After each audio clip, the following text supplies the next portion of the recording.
ಇನ್ನೊಂದಿಷ್ಟು ಚೇರ್ ಹಾಕುವಂತ ಪ್ರಯತ್ನವನ್ನ ಕಾರ್ಯಕರ್ತರು ಮಾಡಬೇಕಲ್ಲಿ.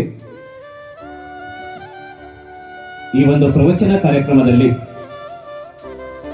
ಸಂಗೀತ ಸೇವೆಯನ್ನು ಸಲ್ಲಿಸತಕ್ಕಂಥ ಆಕಾಶವಾಣಿ ಕಲಾವಿದರಾಗಿರುವ ನಾದ ವಿನಾದ ಸುನಾದದೊಂದಿಗೆ ಸಂಗೀತ ಸೇವೆಯನ್ನು ಸಲ್ಲಿಸತಕ್ಕಂಥ ನಮ್ಮ ನಾಗರಾಜ್ ಗವಾಯಿಗಳು ಹೋಗಾರ ಕೋಡೇಕಲ್ ಇವರಲ್ಲಿ ಕೂಡ ಭಕ್ತಿಯಿಂದ ಶರಣೆಂದು ಬಹಳ ಸುಂದರವಾಗಿ ಅವರಿಗೆ ತಬಲವನ್ನು ನುಡಿಸ್ತಕ್ಕಂಥ ತಬಲಾ ಮಾಂತ್ರಿಕರಾಗಿರುವ ಆತ್ಮೀಯ ಸಹೋದರಾಗಿರ್ತಕ್ಕಂಥ ಶ್ರೀ ಪ್ರವೀಣ್ ಕುಮಾರ್ ಪತ್ತಾರ್ ಹುಣಸಿಗೆ ಇವರಲ್ಲಿ ಕೂಡ ಭಕ್ತಿಯಿಂದ ಶರಣೆಂದು ಈ ಒಂದು ಶುಭ ರಾತ್ರಿಯಲ್ಲಿ ಪ್ರವಚನವನ್ನ ಆಲಿಸಲಿಕ್ಕೆ ಬಂದಿರತಕ್ಕಂಥ ಯಾವತ್ತಿನ ಚಬನೂರ ಗ್ರಾಮದ ಪರಸ್ಥಳದ ಗ್ರಾಮದ ಸುತ್ತಮುತ್ತಲಿನ ಗ್ರಾಮದ ಎಲ್ಲ ಶರಣ ತಂದೆ ತಾಯಿಂದರೆ ಸಕಲ ಸದ್ಭಕ್ತರೇ ಮುದ್ದು ಮಕ್ಕಳೇ ನಿಮ್ಮೆಲ್ಲರ ಅಂತರಾತ್ಮಕ್ಕೆ ಶರಣು ಶರಣಾರ್ಥಿ ಶರಣು ಶರಣಾರ್ಥಿ.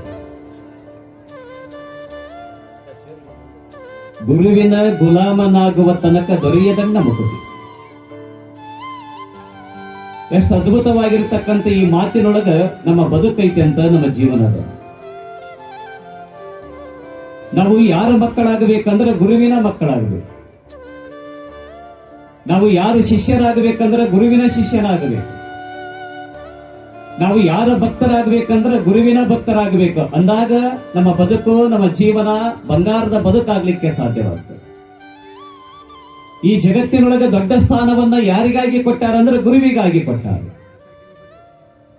ಗುರು ಇಲ್ಲ ಅಂದ್ರೆ ಈ ಬದುಕ ಇಲ್ಲ, ಗುರು ಇಲ್ಲ ಅಂದ್ರೆ ಈ ಜೀವನದ ಇಲ್ಲ.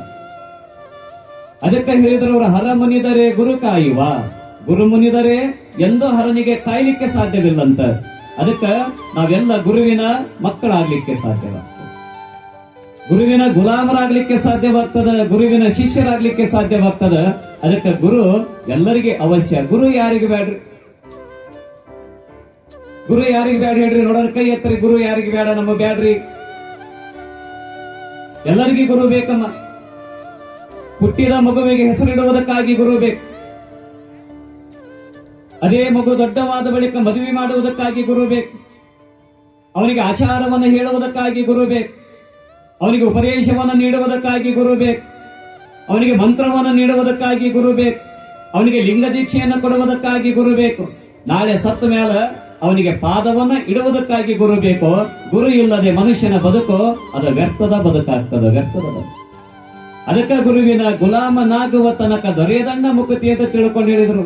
ನಮಗ ಮುಕ್ತಿ ಸಿಗ್ಬೇಕಾಗಿತ್ತಂದ್ರ ನಾವು ಗುರುವಿನ ಮಕ್ಕಳಾಗ್ಬೇಕು.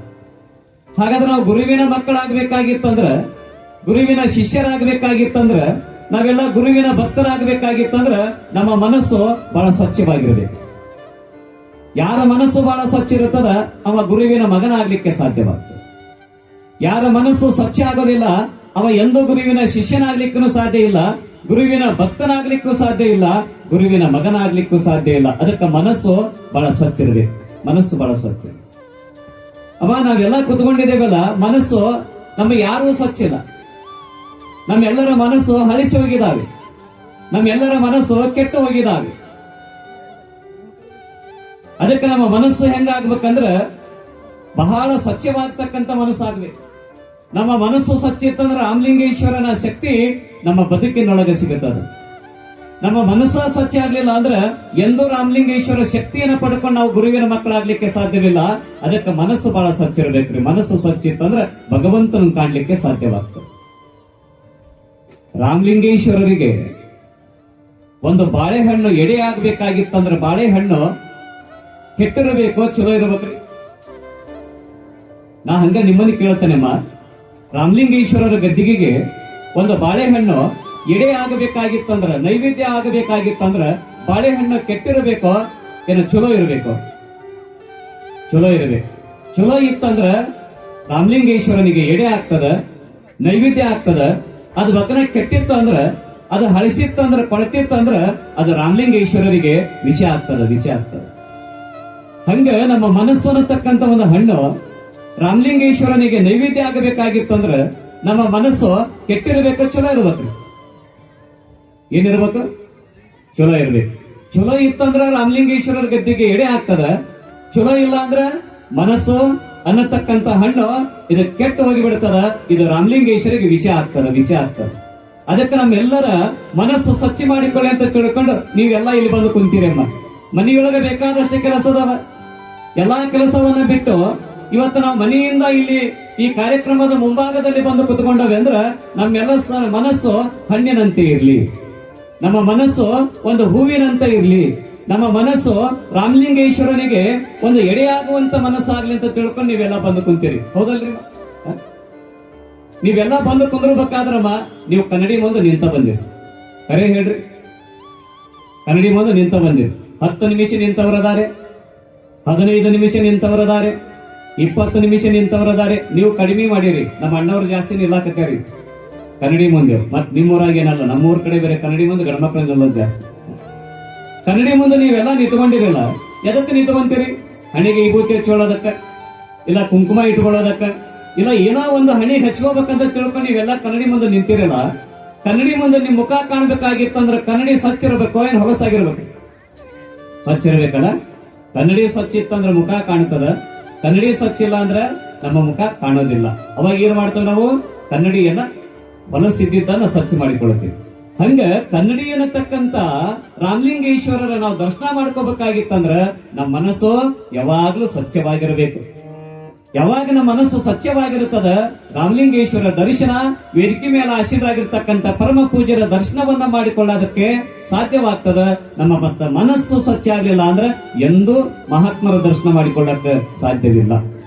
ಕನ್ನಡಿ ಏನ್ಬಿಡ್ರಿ, ಈಗ ಎಲ್ಲಿ ಬೇಕಾರಲ್ಲಿ ಬಂದವ, ಅವಾಗ ಕನ್ನಡಿ ಇದ್ದಿದ್ದಿಲ್ಲ. ಅಪರೂಪ ಇರ್ತಾರೆ ಕನ್ನಡಿ. ಅವಾಗ ಒಂದಿಷ್ಟು ಹಿರಿಯರಿಗೆ, ತಾಯಂದರಿಗೆ, ವಯಸ್ಸಾದವರಿಗೆ ಅವಾಗಿನ ಕಾಲದೊಳಗೆ ಕನ್ನಡಿ ಅನ್ನೋದ ಗೊತ್ತಿದ್ದಿದ್ದಿಲ್ಲ. ನಮ್ಮ ಆಯುಗಳಿಗೆ, ನಮ್ಮ ಮುತ್ಯರಿಗೆ ಬೇಕಾದ್ರೆ.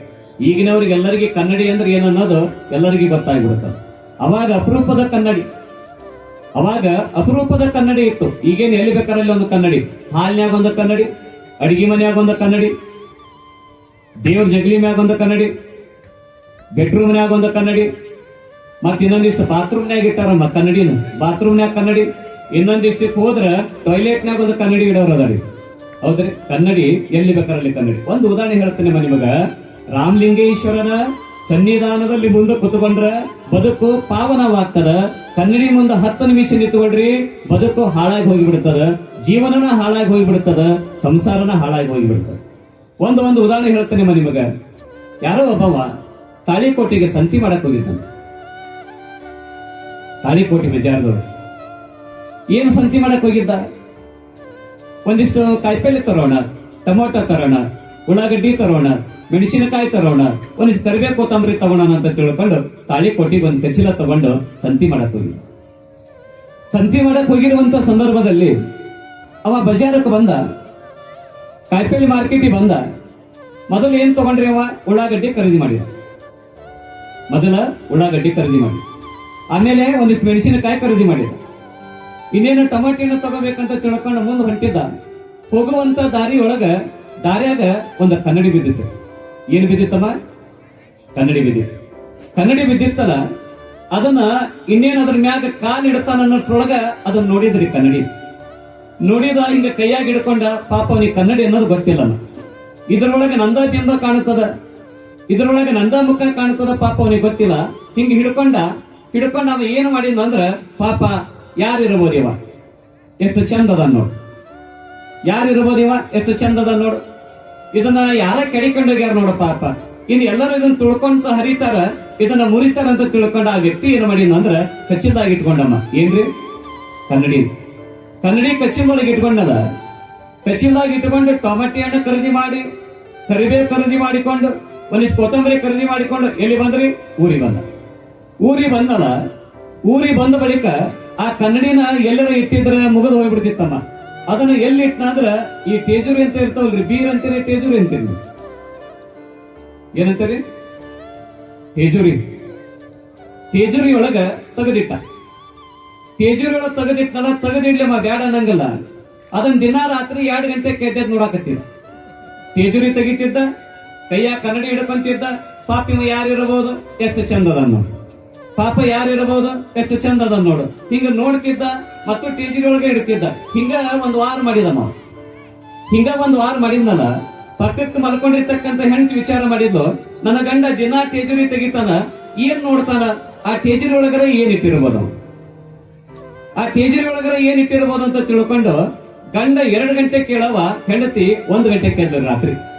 ರಾತ್ರಿ 1 ಗಂಟೆ ಕೇದ್ಲು, ಟೇಜರಿ ಬಾಗ್ಲ ತೆಗೆದ್ಲು, ಮುಂದ ಇಟ್ಟಿದ್ದ ಅದನ್ನ ಕೈಯಾಗ ಹಿಡ್ಕೊಂಡ್ರಿ ರೀತಿ ಎದನ್ರಿ ಕನ್ನಡಿ ಅಂತ. ಪಾಪ ಅಕ್ಕಿಗೆ ಗೊತ್ತಿಲ್ಲ ಇದು ಕನ್ನಡಿ ಅನ್ನೋದು ಪಾಪ ಅಕ್ಕಿಗೆ ಗೊತ್ತಿಲ್ಲ. ಇದರೊಳಗೆ ನಂದ ಮುಖ ಕಾಣ್ತದ ಪಾಪ ಹೆಣ್ಮಗಳಿಗೆ ಗೊತ್ತಿಲ್ಲ. ಹಿಂಗ ಕೈಯಾಗಿ ಹಿಡ್ಕೊಂಡು ಅಕ್ಕಿ ಮುಖ ಅದ್ರೊಳಗೆ ಕಾಣಕತ್ತಲ್ಲಮ್ಮ, ಓಹೋ ನನ್ನ ಗಂಡ ಯಾಕೆ ದಿನ ರಾತ್ರಿ 2 ಗಂಟೆ ಕೆದ್ದೆದ್ದು ನೋಡಾಕತ್ತೇನಂದ್ರ ಯಾವ್ದೋ ಹುಡುಗಿ ಫೋಟೋ ತಂದು ಈ ಟೇಜರಿ ಒಳಗೆ ಇಟ್ಟಾನ. ಯಾರಿರ್ಬೋದಿಕ್ಕಿ? ಎಷ್ಟು ಚಂದದಾಳ, ಬೆಳ್ಳಗದಾಳ, ತಳ್ಳಗದಾಳ, ಅದ್ರಾಗ ಕೊಳ್ಳಾಗ ತಾಳಿ ಐತಿ. ಯಾರಿರ್ಬೋದಿಕ್ಕಿ? ಈ ಹೆಣ್ಮಗಳು ಫೋಟೋ ತಂದು ಯಾಕೆ ನನ್ನ ಗಂಡ ಟೇಜರಿ ಒಳಗೆ ಇಟ್ಟಾನ? ದಿನ ರಾತ್ರಿ 2 ಗಂಟೆ ಯಾಕೆ ಎದ್ದೆದ್ದು ನೋಡಾಕತ್ಯಾನ? ಈಕಿಗೂ ನನ್ನ ಗಂಡಿಗೂ ಏನೋ ಐತಿ. ಸಂಶಯ ಬಂತ ನೋಡಿ. ಬಂದು ಮಕ್ಕಳ್ರಿ ನಿದ್ದೆ ಹೆಂಗ ಹತ್ತದ್ರಿ? ನಿದ್ದೆ ಹತ್ತೋದಕ್ಕೆ ಯಾವಾಗ ಬೆಳಕ್ ಹರಿದೈತ, ಯಾವಾಗ ಗಂಡನ ಕೊಳಪಟ್ಟು ಇಡೋದಕ್ಕೆ ಹೇಳಿ, ಅಂಗಿ ಇಡೋದಕ್ಕೆ ಹೇಳಿ. ಬೆಳಕ್ ಹರಿತು, ಕೈಯಾಗ ಕಸ್ಮರ್ಗಿ ಹಿಡ್ಕೊಂಡು ಕಸ ಹೊಡಿ ಹೆಣ್ಮಗಳು ದಿನ ಗಂಡನ ಅಂಗಿ ಹಿಡದಾಳ. ಏಳ್ಮ್ಯಾಗ ಮತ್ ನೀ ಎದ್ದಿಯಪ್ಪ ಏಳ್ಮ್ಯಾಗ ಯಾಕೆ ಯಾಕೆ ಏನಾತ? ಕೈ ಬಿಡು ಅಂದ ಗಂಡ. ನಾ ಕೈ ಬಿಡಂಗಲ್ಲ, ಎದು ಕುದುಗ ಮೊದಲು ಗಂಡನ ಎಬಿಸಿ ಕುಂದರ್ಸಿಲ್ಲಮ್ಮ, ಅಂಗಿ ಹಿಡೋದು. ಯಾರಕ್ಕಿ? ಎಲ್ಲಿದಾಳ ಅಂದೇವು? ಟೇಜರಿ ಒಳಗದಾಳ. ಯಾರಕ್ಕಿ? ಟೇಜರಿ ಒಳಗದಾಳ. ಅಕ್ಕಿ ಟೇಜರಿ ಒಳಗೆ ಹೆಂಗ್ ಕುಂದಿರ್ತಾಳ? ಟೇಜರಿ ಒಳಗದಾಳ ಅನ್ನಕತ್ತಿಲ್ಲ. ಅಕ್ಕಿ ಹೆಂಗ್ ಟೇಜರಿ ಕುಂದ್ರಕ್ ಬದಕಲ್ಲ? ಅಲ್ಲ, ಯಾರ್ದ ಫೋಟೋ ತಂದು ಇಟ್ಟಿಲ್ಲ, ಹುಡುಗಿ ಫೋಟೋ. ಅಕ್ಕಿದ ಮದುವೆ ಆಗೈತಿ, ಕೊಳ್ಳ ತಾಳಿ ಐತಿ. ಯಾರಕ್ಕಿ? ನಾ ಯಾವ ಹುಡುಗಿ ಫೋಟೋ ತಂದಿಡ್ಲಿ? ಹುಚ್ಚಿರಿ ಏನೇನು? ದಿನ 2 ಗಂಟೆ ಎದ್ದೆ ನೋಡಕತ್ತಿರಲ್ಲ. ನಾನು ದಿನ ಎಚ್ಚರದನಿ, ನಾನು ನಿನ್ನೆ ಎದ್ದು ನೋಡೇನಿ. ಯಾರಕ್ಕಿ? ಹೇಳು. ಬಿಡವಲ್ಲರಿ ಗಂಡನ ಅಂಗಿ ಹಿಡಿದು ಬಿಟ್ಟ. ಹೇಳಬೇಕು. ಹೇಳಿದೆ ಅಂದ್ರ ಚಲೋ, ಹೇಳಿಲ್ಲ ಅಂದ್ರೆ ನೀ ಕುಟ ಜಗಳ ಮಾಡಿ ನಂತವ್ರ ಮನೆಗೆ ನಾ ಹೋಗ್ಬಿಡ್ತಾನ ನೋಡು. ಹಂಗ ಯಾರಕ್ಕಿ? ಹೇಳು. ಯಾರಕ್ಕಿ? ಪಾಪಿದ ಹುಡುಗಿ ಫೋಟೋ ಇಟ್ರಿ ಹೇಳಿತಾ? ಆ ಹೆಣ್ಮಗಳ ಫೋಟೋ ಇಟ್ರಿ ಹೇಳಿತಾ? ಇದು ನನಗೆ ಗೊತ್ತಿಲ್ಲ. ಜಗಳ ಹತ್ತರಿ. ಎದ್ರ ಸಂಬಂಧವ? ಎದ್ರ ಸಂಬಂಧ ರೀ? ಮತ್ ನೀವು ಹಿಂಗ ಹೊಡೆದಾಡಿರಿ ಮನ್ಯಾಗ. ಜಗಳ ಹತ್ತು ಒಳಗ ಅತ್ತಿ ಮಕ್ಕೊಂಡಿದ್ರಿ. ಅತ್ತಿ ಬಂದು, ತಂಗಿ ಯಾಕೆ ಜಗಳ ಮಾಡಕತ್ತಿ? ನನ್ನ ಮಗನ್ ಕೊಟ್ಟ ಕೈ ಬಿಡ, ಅವ್ನ ಅಂಗಿ ಹಿಡಿದಿಯಲ್ಲ, ಕೈ ಬಿಡು. ಯಾಕ? ಅತ್ತಿ ಬಂದು ಕೇಳಿದ್ಲು. ಸಸಿ ಹೇಳ್ತಾಳ, ಅತ್ತೆರ ನಿನ್ನ ಮಗ ಏನ್ ಮಾಡ್ಯಾನ ಗೊತ್ತನ್ರಿ? ಏನ್ ಮಾಡ್ಯಾನ? ಯಾವ್ದೋ ಹುಡುಗಿ ಫೋಟೋ ತಂದು ಟೀಜರಿ ಒಳಗಿಟ್ಟ. ಯಾರು ಅಂತ ಕೇಳಿದ್ರೆ ಹೇಳವಲ್ಲ, ಯಾರು ಕೇಳಿದ್ರಂತ ಹೇಳಕವಲ್ಲ. ಮತ್ತ ಅವನ್ ಕುಟ ಜಗಳ ಮಾಡ್ಲಾರ್ದ ಹೆಂಗಿರ್ಲ್ರಿ ಅತ್ತೆರ? ಅವಾಗ ಅತ್ತಿ ಅನ್ಲಂತ ಮಗನಿಗೆ, ಮಗ ಹೌದನ, ನೀನ್ ಹೇಳ್ತಿ ಹೇಳೋದು ಕರೆಕ್ಟ್ ಐತೆನ? ಯವ್ವ ನಾ ಯಾಕೆ ಇಡ್ಲಿ ಹುಡುಗಿ ಫೋಟೋ ತಂದು? ಆಕಿ ಸುಮ್ಮನ ತಲೆ ಕೆಟ್ಟೈತಿ, ಎರ್ಕ ಸುಮ್ಮನ ಬೆಳಿಗ್ಗೆ ನನ್ ಕೂಡ ಜಗಳ ಮಾಡಕತ್ತೇಳ. ಬೇಕಾದ್ರೆ ನೀ ಟೇಜರಿ ತಗೊಂಡ್ ನೋಡ್ಯವ, ಗೊತ್ತಾಕತಿ ನೋಡಂತಡಿ ಅಂತ ತಿಳ್ಕೊಂಡು ಅವು ಬಂದ್ರಿ. ಟೇಜರಿ ಬಾಗ್ಲ ಆಕಿನೂ ತಗದ್ಲು, ಮುಂದೆ ಇಟ್ಟಿದ್ದಾರೆ ಕನ್ನಡಿನ. ಆ ಕನ್ನಡಿ ಹಿಡ್ಕೊಂಡು ಪಾಪ ಅಕ್ಕಿಗೆ ಗೊತ್ತಿರ್ಲಿವ ಇದ್ರೊಳಗೆ ನಂದ ಮುಖ ಕಾಣ್ತೈತಿ. ಪಾಪ ಅಕ್ಕಿಗೆ ಗೊತ್ತಿಲ್ಲ ಇದ್ರೊಳಗೆ ನಂದ ಮುಖ ಕಾಣ್ತೈತಿ. ಇದು ಕನ್ನಡಿ ಅನ್ನೋದು ಅಕ್ಕಿಗೆ ಗೊತ್ತಿಲ್ಲ. ಹಿಂಗ ನೋಡಿದ್ಲು. ಹಿಂಗ ನೋಡಿ ಒಮ್ಮೆ ಮಗನ ಮುಖ ನೋಡಕ್ಕಿ, ಒಮ್ಮೆ ಕನ್ನಡಿ ಮುಖ ನೋಡಕ್ಕಿ, ಒಮ್ಮೆ ಮಗನ ಮುಖ ನೋಡಕ್ಕಿ, ಒಮ್ಮೆ ಕನ್ನಡಿ ಮುಖ ನೋಡಕ್ಕಿ. ಹುಚ್ಚ ಇಡೋದಿಟ್ಟಿ ಯಾವ್ದಾರು ಹುಡುಗಿ ಫೋಟೋ ಇಡಬೇಕ ಬೇಡ? ಹೋಗಿವಿಗೆ ಆಯಿ ಫೋಟೋ ಇಟ್ಟಿಯಲ್ಲ ನೀನು? ಹೋಗಿವಿಗೆ ಆಯಿ ಫೋಟೋ ಇಟ್ಟಿಯಲ್ಲ ಅಂತ ತಿಳ್ಕೊಂಡು ಹೇಳಿದಾಗ ನೀ ಆಯಿ ಅಂತಿ, ಈಕೆ ಹುಡುಗಿ ಅಂತಾಳ, ನಾನು ಹುಡುಗ ಅಂತಾನಿ. ಏನಿದೆ ಅಂತ ತಿಳ್ಕೊಂಡು ಜಗಳ ಹತ್ತಿತ್ತು. ದಾರ್ಯಾಗ ಒಬ್ರು ಸ್ವಾಮಿಗಳು ಹೊಂಟಿದ್ರಮ್ಮ. ದಾರಿ ಒಳಗೆ ಹೋಗುವಾಗ ಸ್ವಾಮಿಗಳು ವಿಚಾರ ಮಾಡಿದ್ರು, ಪಾಪ ಯಾಕ ಇವ್ರ ಮನೆಯೊಳಗೆ ಜಗಳ ಹತ್ತಿತ್ತಲ್ಲ, ಯಾಕೆ ಜಗಳ ಹತ್ತಿರ್ಬೋದು, ಯಾಕೆ ಜಗಳ ಮಾಡಕತ್ತಿರ್ಬೋದು ನೋಡೋಣ ಅಂತ ತಿಳ್ಕೊಂಡು ಸ್ವಾಮಿಗಳು ಸುಮ್ಮನೆ ಹೋಗ್ಲಿಲ್ರಿ. ಅವ್ರ ಮನೆಗೆ ಬಂದು ಹಿರಿಯ ತಾಯಿ ಕೇಳ್ತಾಳ ಆಯಿಗೆ, ಯಾಕೆ ಜಗಳ ಮಾಡಕತ್ತಿ? ಇಲ್ರಿ ಈಕೆ ಆಯಿ ಫೋಟೋ ತಂದಿಟ್ಟ ನೀವ ನನ್ನ ಮಗ. ಹೌದನ ತಮ್ಮ? ಇಲ್ರಿ ನಾನು ಈ ಫೋಟೋನ ತಂದಿಟ್ಟಿಲ್ಲ, ಈಕೆ ಅಂತಾಳ ಹುಡುಗಿ ಫೋಟೋ ಇಟ್ಟಿ ಅಂತಂದೇಳಿ ನಾ ಹುಡುಗನ ಫೋಟೋ ಇಟ್ಟಾನಿ. ಹೌದನ್ನೋದು ಎಲ್ಲಿ ಐತಿ ಫೋಟೋ? ಟೇಜರಿ ತೆಗೆದು ಅದನ್ನ ತಗೊಂಡ್ಬಂದ್ರಿ. ಸ್ವಾಮಿಗಳು ಕೈಯ ಕೊಟ್ರು, ಮುತ್ಯಾರ ಕೈಯ. ಮುತ್ಯಾರ ನೋಡಿದ್ರು, ಅಯ್ಯೋ ಎಷ್ಟು ಹುಚ್ಚರದಾರಪ್ಪ ಇವ್ರು ಅಂದ್ರು. ಮುತ್ಯ ಎಷ್ಟು ಹುಚ್ಚರದಾರ, ಇದ್ರ ಯಾರು ನೋಡ್ತಾರ ಅವ್ರ ಮುಖ ಕಾಣ್ತತಿ. ಇದು ಇರೋದು ಕನ್ನಡಿ ಐತಿ, ಸುಳ್ಳ ಈಕಿ ಆಯಿ ಫೋಟೋ ಅಂತ ಇದು ಅನ್ನಕತ್ಯಾರ. ಇದೊಂದು ಹುಡುಗಿ ಫೋಟೋ ಐತಿ ಅಂತ ಇದು ಅನ್ನಕತ್ಯಾರ. ಇದೊಂದು ಹುಡುಗನ ಫೋಟೋ ಐತಿ ಅಂತ ಇದು ಅನ್ನಕತ್ಯಾರ. ಇದು ಇವ್ರ ಮನ್ಯಾಗ ಇದ್ರ ಸಂಸಾರ ಹಾಳಾಗಿ ಹೋಗ್ಬಿಡ್ತದ, ಇದು ಬೇಡ ಇಲ್ಲಿ ಇಡೋದು ಅಂತ ತಿಳ್ಕೊಂಡು ಬಂದು ಮುತ್ಯಾರು ಜೋಳಿಗೆ ಹಾಕೊಂಡು ತಗೊಂಡು ಹೋಗ್ಬಿಟ್ರಂತ. ಯಾವಾಗ ಅದನ್ನ ಜೋಳಿಗೆ ಹಾಕೊಂಡು ತಗೊಂಡು ಹೋದ್ರು ಇವ್ರ ಮನಿ ಏನಾತ್ರಿ? ನೆಟ್ಟಗಾಗ್ಬಿಡ್ತು. ಸಂಸಾರ ನೆಟ್ಟಗಾಗ್ಬಿಡ್ತ. ಹಾಳಾಗುವಂತ ಜೀವನ ಒಂದಾಗಿ ಹೋಗ್ಬಿಡ್ತು. ಕಾರಣ ಎದ್ರ ಸಂಬಂಧ ರೀ? ಕನ್ನಡಿ ಸಂಬಂಧ. ಕನ್ನಡಿ ಸಂಬಂಧ. ಅದಕ್ಕೆ ನೀವು ಬಾಳತ್ತ ಕನ್ನಡಿ ಮುಂದೆ ಎತ್ಕೋಬೇಡ್ರಿ. ಈಗೆಲ್ಲ ಮಕ್ಕಳಿಗೆ ತಂದೆ ಆದವ ಕನ್ನಡಿ ಎಂತದ್ ಕೊಡ್ಸಕತ್ತಾನ ಗೊತ್ತಂದ್ರಿ? ಟೀಜೋರಿನ ರಾಜಾ ರಾಣಿ ಟೀಜೋರಿ. ಎರಡು ಕನ್ನಡಿ, ಎರಡು ಡೋರು, ಎರಡು ಕನ್ನಡಿ ಇರಬೇಕು. ಒಂದು ಗಂಡನಿಗೆ, ಒಂದು ಹೆಂಡತಿಗೆ. ಹೆಂಡತಿ ಕನ್ನಡಿ ಮುಂದೆ ಗಂಡ ಬರಬಾರ್ದು, ಗಂಡನ ಕನ್ನಡಿ ಮುಂದೆ ಹೆಂಡತಿ ಬರಬಾರ್ದು. ಇವಾರ ಎಷ್ಟತ್ತರ ಯಾಕೆ ನಿಂತುಕೊಳ್ಳಿ, ಈ ಹೆಣ್ಮಗಳರು ಇಷ್ಟತ್ತರ ಯಾಕೆ ನಿಂತುಕೊಳ್ಳಿ. ಅದಕ್ಕೆ ಇವರು ಮದುವೆ ಮಾಡೋರು ತಂದಿಗಳು ಬಹಳ ಬೆರಿಕೆ ಅದಾರ.